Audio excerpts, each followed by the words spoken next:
Good morning to all of you. I am Anish Kumar from Best Champaran, Motiari, Bihar. And now we are going to start the discussion on the today's topic, verbs known as the backbone of English. In the last classes, we have discussed about the basic concept of verbs and the basic concept of kinds of verbs. Now, without waste our time, we are going to start the today's topic. And today's topic is verbs. We know that there are two kinds of verbs. First is known as helping verbs and second is known as main verbs. तो आज हम जो दो verbs का kinds जानते हैं, एक helping verbs कहा जाता है और दूसरा मेन वर्ब्स कहा जाता है। तो आज जो हम लोग सेलेक्ट करेंगे वो मेन वर्ब्स पे डिस्कशन करेंगे और वो मेन वर्ब होगा जिसके काइंड्स हम लोग तीन काइंड्स में डिवाइड किए थे और वह तीन काइंड्स था। फर्स्ट जाना जाता था मोशन के बेस पे। मैंने वर्ब्स को थ्री स्ट्रेटजी में मेन वर्ब्स को थ्री स्ट्रेटजीज अपनाकर डिवाइड किए थे, जिसमें फर्स्ट स्ट्रेटजी था मेरा मोशन। तो उस मोशन के आधार पे हमने वर्ब्स को दो काइंड्स में डिवाइड किया। फर्स्ट का नाम दिया था स्टैटिक वर्ब्स एंड सेकंड का नाम दिया था डायनामिक वर्ब्स। आज का टॉपिक हम लोग का वर्ब्स है। वर्ब्स को हम लोग पहले से जानते हैं। वर्ब्स दो काइंड्स में डिवाइड किया होता है, एक को हेल्पिंग बोलते हैं, एक को मेन बोलते हैं। तो आज की जो टॉपिक हम लोग मेन वर्ब्स पे डिस्कशन करेंगे। मेन वर्ब्स जो है उसको हमने तीन स्ट्रेटजी से डिवाइड किया था, जिसमें फर्स्ट स्ट्रेटजी था हम लोग का मेन मोशन के आधार पे।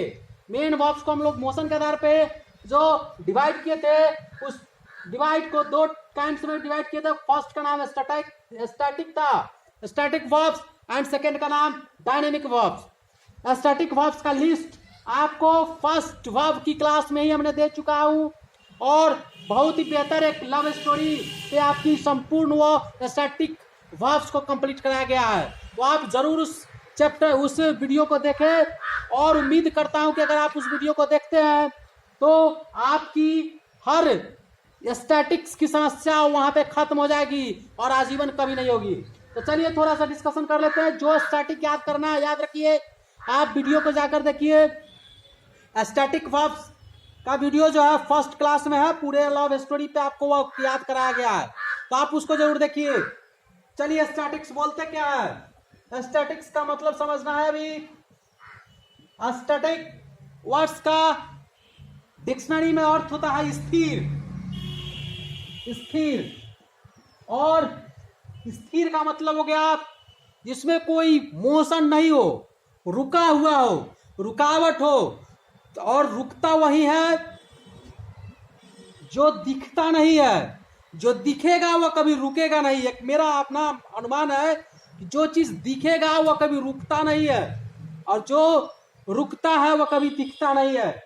तो स्टैटिक्स वर्ब्स का जो काइंड्स देखिएगा, जिसमें सभी वर्ब्स को हम लोग याद किए हैं, वो सभी कुछ दिखता नहीं है। फॉर एग्जाम्पल मुझमें लिए थे लव दिखता नहीं है, वो होता जरूर है लेकिन दिखता नहीं है। फील होता जरूर है लेकिन दिखता नहीं है। वह सब एक अंदर की भावना होती है, इमोशंस होता है। तो वह सब, और जो उस लव के चक्कर में पड़ा उसकी जीवन की गति रुक जाती है। वहां से उसकी जो प्रोग्रेस रिपोर्ट होता है वह स्टैटिक्स आ जाता है, स्थिर आ जाता है। इसीलिए इसको स्टैटिक वर्ब्स कहा गया है। तो याद रखेंगे स्टैटिक वर्ब्स क्यों पढ़ते हैं। तो जो स्टैटिक वर्ब्स है, इसको मेन रीजन, इसका कुछ पॉइंट नोट कर लीजिए। स्टैटिक वर्ब्स का सबसे फर्स्ट पॉइंट होगा, और पॉइंट क्या है कि स्टैटिक वर्ब्स का आईएनजी फॉर्म नहीं यूज होता है।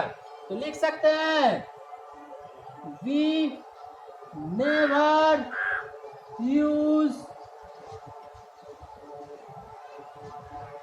static verbs in ing, it means verb का फोर्थ फॉर्म है। हम लोग कभी भी स्टैटिक वर्ब्स को आईएनजी फॉर्म में यानी वर्ब के फोर्थ फॉर्म में नहीं यूज करेंगे। We never use static verbs in ING form. हम लोग वर्ब्स का स्टैटिक वर्ब्स को वर्ब के चौथे फॉर्म में कभी भी यूज नहीं करते हैं। इसको कंटिन्यूअस फॉर्म भी बोलते हैं, इसको कंटिन्यूअस फॉर्म भी बोलते हैं। और स्टैटिक को मेन पढ़ने का मकसद यही होता है कि कुछ ऐसे वर्ब्स का ब्रेकर जिसको आईएनजी में नहीं यूज करते हैं उसे हम याद पहले ही करके रख लेते हैं कि इस ब्रेकर को आईएनजी फॉर्म किसी हालात में यूज नहीं करेंगे। फॉर एग्जाम्पल आपसे क्वेश्चन पूछा जाएगा, we are belonging to poor family, first और second, we are belong to poor family। दो एग्जाम्पल आपके सामने है। पहला we are belonging to poor family and we are belong to poor family। जब इस दो एग्जाम्पल को हम देखते हैं यहाँ पे तो कहिएगा कौन सही है और कौन गलत है। और तीसरा,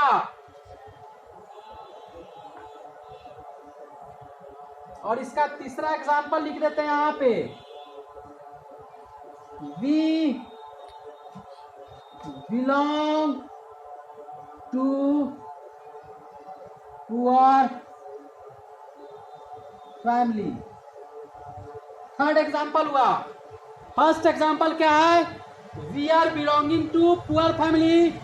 second example, we are belong to poor family। third example, we belong to poor family। तो इस तीनों में कौन सही है कौन गलत है तो मैंने पहले ही बता दिया है।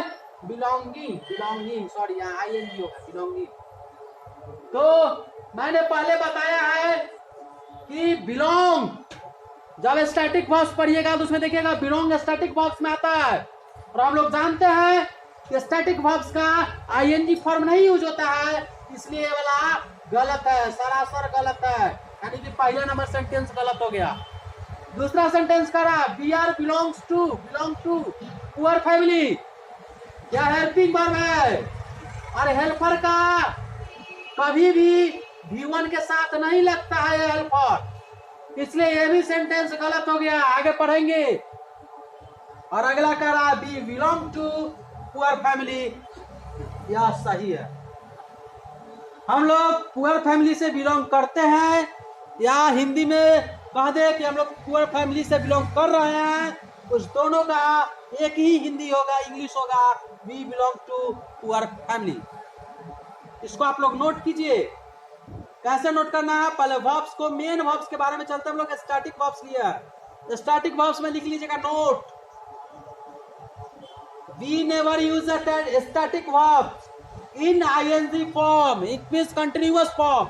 इसको नोट लिखने के बाद में एग्जाम्पल लिखिएगा, एग्जाम्पल और एग्जाम्पल लिखने के बाद में 1 number example, 2 number example, 3 number example.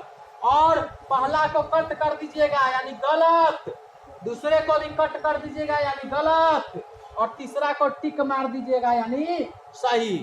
तो इसको नोट कीजिए, पहला गलत है, दूसरा एग्जाम्पल भी गलत है, we are belonging to poor family गलत है, we are belong to poor family गलत है, we belong to poor family सही है। तो इसको नोट कीजिए। उसी का दूसरा एग्जाम्पल और लेते हैं, आई लव यू। फर्स्ट है आई लव यू, दूसरा आई एम लविंग यू, और तीसरा है आई एम लव यू। तो इसमें भी देखिए आई लव यू सही है, यहाँ पे आई लव यू सही है, but I am loving you इसका आईएनजी फॉर्म नहीं होता है। भले ही ग्रामेटिकली इसका स्ट्रक्चर सही है, बट यह गलत हो गया क्योंकि यह स्टैटिक्स का आईएनजी फॉर्म यूज नहीं करते हैं। तीसरा आई एम लव यू, ये तो ग्रामेटिकल भी गलत है क्योंकि बिफोर या V3 के अलावा सिल्फर रखने की औकात किसी फॉर्म्स में नहीं है। तो इसको देख लिए और आगे चलते हैं नेक्स्ट। अभी हम लोग समझ गए हैं यहाँ तक कि स्टैटिक्स क्या होता है और स्टैटिक को क्यों पढ़े हैं एग्जाम्पल के साथ में। अब अगला टॉपिक हम लोग स्टार्ट करेंगे, पहले इसको नोट कीजिए। तो चलिए अब स्टार्ट करते हैं। हम लोगों ने फर्स्ट स्ट्रेटेजी के आधार पर जो काइंड किए थे वर्ब्स का, स्टैटिक एंड डायनेमिक। तो अगला हम लोग ऑब्जेक्ट के आधार पे वर्ब्स को टू काइंड्स में डिवाइड किए हैं। फर्स्ट को ट्रांजिटिव बोलते हैं और सेकंड को इंट्रांजिटिव वर्ब बोलते हैं। तो ट्रांजिटिव वर्ब तो समझ रहे हैं, क्या लिखे हैं यहाँ पर डिफिनीशन देख लीजिए। वर्ब व्हिच हैज ऑब्जेक्ट, ऐसा वर्ब जिसके पास ऑब्जेक्ट हो वो उसे क्या बोलते हैं, ट्रांजिटिव वर्ब्स। और वैसा वर्ब जिसके पास ऑब्जेक्ट नहीं हो उसको क्या बोलते हैं, इंट्रांजिटिव वर्ब। तो ऑब्जेक्ट कैसे पहचानेंगे सेंटेंस में, उसके लिए सब्जेक्ट ऑब्जेक्ट कंप्लीमेंट नाम का एक वीडियो बनाकर मैंने डाला है, आप उसे जरूर देखें और पूरा क्लियर हो जाएगा आपका उस वीडियो को देखने के बाद में। तो चलिए हम लोग कुछ एग्जांपल समझ लेते हैं कि कौन सा ट्रांजिटिव वर्ब्स होगा, कौन सा इंट्रांजिटिव वर्ब्स होगा। जैसे first example, I reads a book. Example number 1. Example number 2. We read, see, birds fly in the sky. In the sky. D. Sanju eats a mango. D. I love you. E.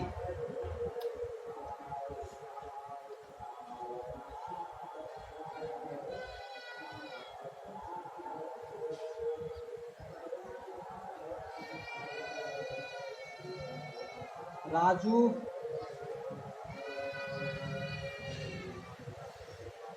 looks beautiful। ये सभी example मैंने लिया है और इसी में समझ जाएंगे कि कौन सा ट्रांजिटिव वर्ब्स है और कौन सा इंट्रांजिटिव वर्ब्स है। तो सबसे फर्स्ट एग्जाम्पल क्या है, आई रीड्स अ बुक। तो इसमें पहचानना है कि वर्ब्स कौन है, रीड। रीड का मतलब पढ़ना।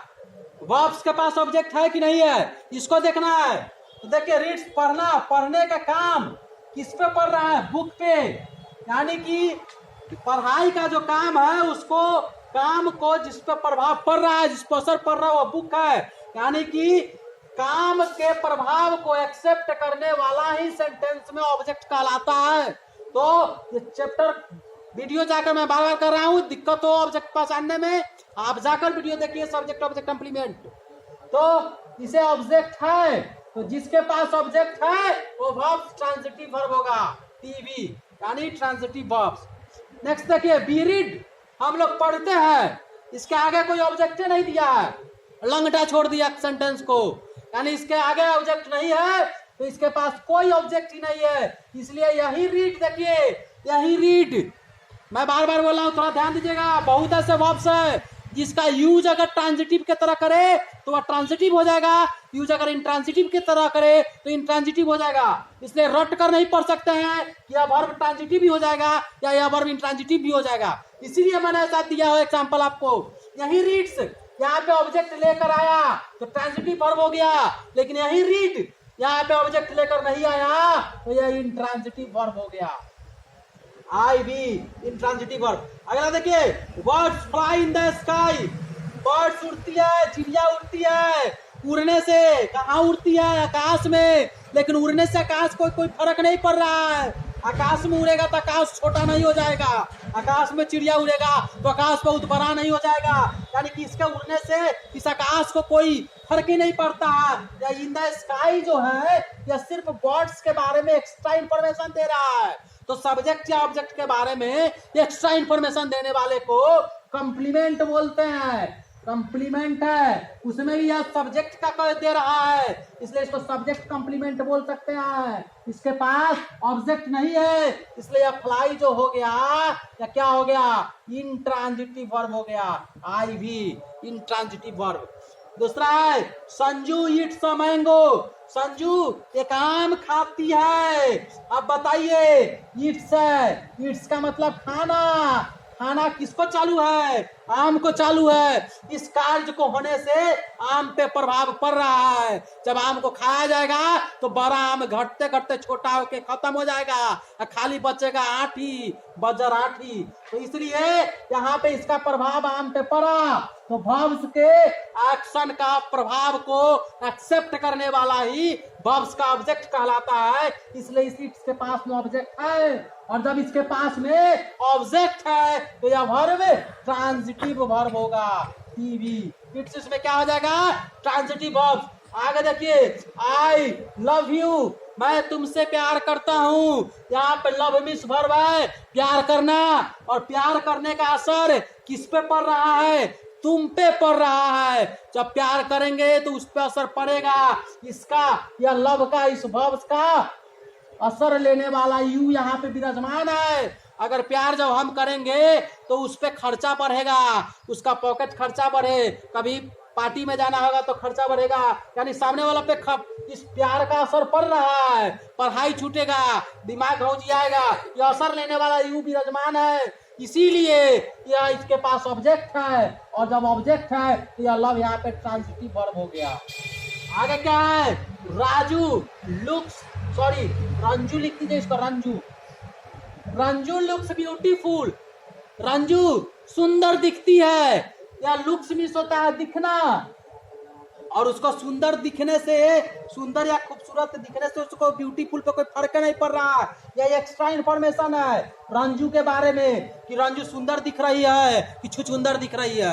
या रंजू के बारे में एक्स्ट्रा इंफॉर्मेशन है। और सब्जेक्ट के बारे में एक्स्ट्रा इंफॉर्मेशन क्या बतलाता है? सब्जेक्ट कंप्लीमेंट बतलाता है, या सब्जेक्ट कंप्लीमेंट है। यानी कि इसके पास में ऑब्जेक्ट नहीं है, और जब इसके पास में ऑब्जेक्ट नहीं है तो हो गया इंट्रांजिटिव वर्ब। तो मैंने देख लिया कि ट्रांजिटिव वर्ब किसको कहते हैं और इंट्रांजिटिव वर्ब किसे कहते हैं। इसको रटने की जरूरत नहीं है, इसको समझने की जरूरत है। जो वर्ब के पास में ऑब्जेक्ट आएगा वही वर्ब ट्रांजिटिव होगा। वह आपको दिया गया, वो आपको दिया गया क्या कहते हैं, सेंटेंस पे डिपेंड करता है। आप डायरेक्ट नहीं रटिए या ट्रांजिटिव भी होगा या इंट्रांजिटिव भी होगा। हाँ, कुछ ऐसा वर्ब जरूर है जिसको अगर आप इंट्रांजिटिव की तरह यूज कीजिएगा और उसका अर्थ अगर सामने वाला निकाल ले तो आपको इतना जूता पड़ेगा, इतना जूता पड़ेगा कि पता नहीं चलेगा कि आप आदमी है कि कुत्ता बन गए हैं। जैसे आपका एग्जाम्पल के तौर पे दिखा रहा है और उसका अर्थ समझिएगा, सिर्फ समझने के लिए दे रहा है, दिमाग अगल बगल नहीं ले जाइएगा। अगर गलत सोच के होइएगा तो जाएगा ही। जैसे देखिए बोला जा रहा है यहाँ पे, सी गिव्स मी, ये में तो ऑब्जेक्टिव दे दिए ससुरे के, तो यो नहीं सुधर रहा है। ऑब्जेक्ट के साथ साथ महा ऑब्जेक्ट देना पड़ेगा, नहीं तो लात जूता खा जाइएगा। तो इसे कह रही है या सेंटेंस का मतलब क्या होगा? या सी गिव्स मी सेंटेंस 100% ग्रामेटिकली सही है। सी गिव्स मी, वह मुझे देती है। गांव में जाइएगा कहिएगा कि वह मुझे देती है, मैं इसके जगह पे कोई लड़की का नाम नहीं रखा हूँ, क्योंकि हो सके वह किसी की बहन का हो नाम, किसी की माँ का नाम हो, तो कहीं गांव में वीडियो देखने वाले लड़का ही उसको मजाक बनाने लगे। इसलिए मैंने सिर्फ यहाँ पे सी रखा है, सी फॉर ऑल फीमेल के लिए हो गया। तो सी गिव्स मी, वह मुझे देती है। आप किसी लड़की को जाके कहिएगा चप्पल जूता से एक भी जूता आपके ऊपर कम नहीं पड़ेगा। आपको इसको ऑब्जेक्ट देने के बाद भी महा ऑब्जेक्ट भी देना पड़ेगा। सी गिव्स मी अ बुक, वह मुझे एक किताब देती है। She gives me a pen, वह मुझे एक कलम देती है। She gives me a glass of water, वह मुझे एक गिलास पानी देती है। यानी कि इस ऑब्जेक्ट को भी आगे एक्स्ट्रा डिफिनेशन देना पड़ेगा। अगर आप ऐसा नहीं करते हैं, अगर इसको उस तरह से यूज नहीं करते हैं, तो ट्रांजिटिव हो तब, चाहे इंट्रांजिटिव यूज कीजिए तब चप्पल जूता पड़ेगा। तो यह भाषा है, बताना क्या चाह रहा है, इंग्लिश एक भाषा है और भाषा को फील करना पड़ेगा। जब तक भाषा के फील में नहीं जाइएगा तब तक आपका इंग्लिश या हिंदी या संस्कृत कोई लैंग्वेज नहीं सुधरेगा। लैंग्वेज एक फीलिंग है और फीलिंग में कोई रूल्स नहीं चलता है। जहाँ पे फील होता है वहाँ पे कुछ नहीं होता है, वहाँ पे सिर्फ दिल होता है। तो दिल की बात में फील होता है, इसलिए आपको उसमें ढूंढना पड़ेगा। दिल जान लगा के उसकी भावना को समझना पड़ेगा, उसके इमोशन को समझना पड़ेगा, तब जाकर आप भाषा को सीख पाइएगा। इंग्लिश को सिर्फ डिफिनीशन इसीलिए बार बार बोलते हैं, ग्रामर पढ़ने से रूल नहीं चलने वाला है, जिंदगी नहीं चलेगा, क्योंकि ग्रामर सिर्फ जोड़न का काम करता है। आपको यही सब दही है, सॉरी दूध है, और जब तक दूध नहीं होगा तब तक इंग्लिश नाम का खाली जोड़न से आप इंग्लिश नाम का दही नहीं जमा सकते हैं। दूध कहाँ से लाना पड़ेगा, तो छोटी छोटी बेसिक कॉन्सेप्ट और वर्ड्स एंड वर्ड्स से। तो इसको नोट कीजिए, साफ साफ से वीडियो पॉज पीछे करके वीडियो के पीछे कीजिएगा और जैसे जैसा बोले वैसे वैसे कीजिएगा। नहीं हो गया हगल मुतर गाजुर माजुर जैसे मतबे खजिया जाएगा। इसलिए पीछे वीडियो को कीजिए और जैसे जैसे समझाए हैं वैसे वैसे करके लिखिएगा। ये आपका जिम्मेदारी है, थोड़ा आप भी तो मेहनत कीजिए, सिर्फ हम ही मेहनत करेंगे आपको सिखाने के लिए। अगला जो हम लोग पढ़ने वाला है, वर्ब्स को हम लोग तीसरा स्ट्रेटजी से बांटे थे, जिसको कहा गया था कि फॉर्म्स के आधार पे। तो फॉर्म्स के आधार पे जो वर्ब्स के स्ट्रेटजी को सीखे, उससे पहले हम लोग फॉर्म्स को समझ ले। वर्ब्स में टोटल 5 फॉर्म्स दिया गया है, उसको V1, V2, V3, V4 और V5 के नाम से जानते हैं। फिर से एक बार रिवीजन कीजिए। वर्ब्स के फर्स्ट फॉर्म को V1 बोलते हैं, वर्ब के सेकंड फॉर्म्स को V2 बोलते हैं, वर्ब्स के थर्ड फॉर्म को V3 बोलते हैं, वर्ब्स के फोर्थ फॉर्म को V4 बोलते हैं और वर्ब्स के फिफ्थ फॉर्म को V5 बोलते हैं। फर्स्ट फॉर्म को प्रेजेंट टेंस बोलते हैं, जो प्लूरल नंबर के लिए यूज होता है। अभी जितना बोला जाता है उतना याद रखिए। सिर्फ फर्स्ट फॉर्म किसके लिए रहेगा, प्रेजेंट टेंस और प्लूरल नंबर के लिए। वर्ब का सेकंड फॉर्म पास्ट टेंस और सिंगुलर प्लूरल दोनों के लिए। वर्ब का थर्ड फॉर्म पास्ट पार्टिसिपल के लिए होता है, बाद में पढ़ाएंगे कि पार्टिसिपल क्या होता है, अभी रट्टा मार जाना है।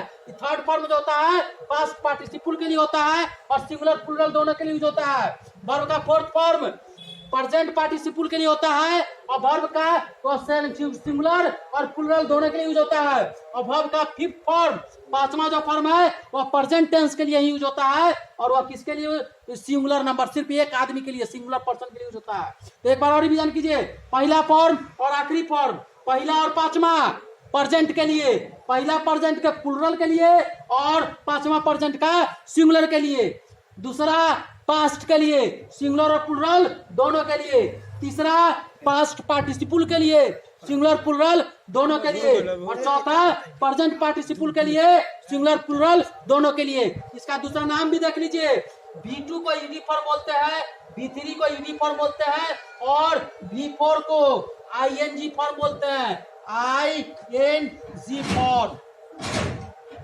V4 को ING फॉर्म बोलते हैं और V5 को S या ES फॉर्म बोलते हैं। याद रखिएगा। V1 को बेस फॉर्म, यानी किसी वर्ब का बेस फॉर्म है। V2 को ED फॉर्म, V3 को ED फॉर्म, V4 को ING फॉर्म और V5 को S या ES फॉर्म बोलते हैं।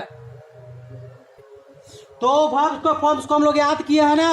V1 को क्या बोलते हैं, बेस फॉर्म। V2 को ईडी फॉर्म, V3 को ईडी फॉर्म, V4 को ING फॉर्म, V5 को S या ES फॉर्म। तो अब चलते हैं उसी फॉर्म्स के आधार पे हम लोग दो काइंड्स में कैटेगराइज किए हैं वर्ब को, फर्स्ट को रेगुलर और सेकंड को इरेगुलर। देख भाई, जो लड़का रेगुलर स्कूल को मेंटेन करता है ना, रूल को, उसको रेगुलर स्टूडेंट बोलते हैं, और जो नहीं रूल को मेंटेन करता है उसको इरेगुलर स्टूडेंट बोलते हैं। बस वही यहाँ पे कॉन्सेप्ट है। V1 को हम लोग जानते क्या है, बेस फॉर्म है, तो जैसे बेस फॉर्म प्ले हो गया। V2 को क्या जानते हैं हम लोग, ईडी फॉर्म, यानी कि प्ले में ईडी लग जाएगा तो बेस फॉर्म हो गया, सॉरी V2 हो गया इसका, ईडी फॉर्म लगा, ईडी फॉर्म था, ईडी जोड़ के काम चल गया। V3 को क्या बोलते हैं, ईडी फॉर्म बोलते हैं, इसमें भी क्या हो गया, प्ले के प्ले में ईडी लग गया, काम मेरा चल गया। अगला क्या कहते हैं, V4 को क्या बोलते हैं, आईएनजी फॉर्म बोलते हैं, यानी कि प्ले का प्ले रहा, आईएनजी जुट गया, प्लेइंग हो गया। V4 को क्या बोलते हैं, एसीआईएस फॉर्म। V5 को एसीआईएस बोलते हैं, तो एसीआईएस जोड़ देंगे तो प्ले का प्लेस हो गया, यानी कि V5 बन गया।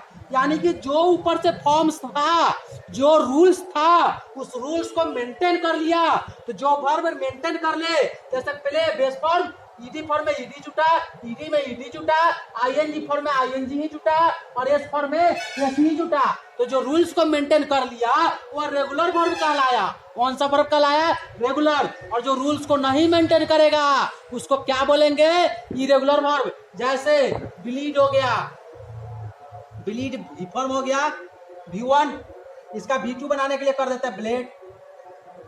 देखिए हाँ, ईडी फॉर्म, ये में से कोई हट गया, ये में तो BLEED में डीप के बाद एक और ईडी जोड़ना चाहिए था ना, नहीं हुआ ऐसा, फिर इसका कर दिए ब्लेड। यानी V2 V3 में जो ईडी फॉर्म था वह नहीं काम किया, इसलिए इसको क्या बोले, इरेगुलर। जैसे पुट, अब पुट का तीनों फॉर्म बराबर होता है, put put put, cut, cut का तीनों फॉर्म बराबर होता है, कट कट कट, न कि कटेड कटेड किया गया। यानी कि इसमें ईडी फॉर्म है, या जो ईडी फॉर्म था, ईडी फॉर्म होते हुए भी ईडी फॉर्म इसमें नहीं लगाया गया, इसलिए यह रेगुलर रूल को नहीं फॉलो किया, इसलिए हम लोग इसको इरेगुलर वर्ब बोलते हैं।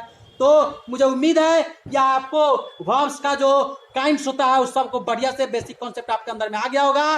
धन्यवाद, जय हिंद, जय भारत। चैनल को जरूर सब्सक्राइब कीजिए, लाइक कीजिए, आगे शेयर कीजिए, ताकि हर गांव के बच्चे तक इंग्लिश पहुंच सके और हर बच्चा का इंग्लिश मजबूत हो सके। और एक बाद में एक बात करके अपनी भाषा को विराम देना चाहता हूं, लगा दो आग पानी में, जवानी उसे कहते हैं। लगा दो आग पानी में, जवानी उसे कहते हैं। अब बना दो बुड़बकों को इंग्लिश में महान, इंग्लिश की कहानी उसे कहते हैं, और बाबा की रवानी उसे कहते हैं। जय हिंद, जय भारत। याद रखिए, आईनी बाबा इंग्लिश वाले चैनल को जरूर सब्सक्राइब करें। जय हिंद, जय भारत।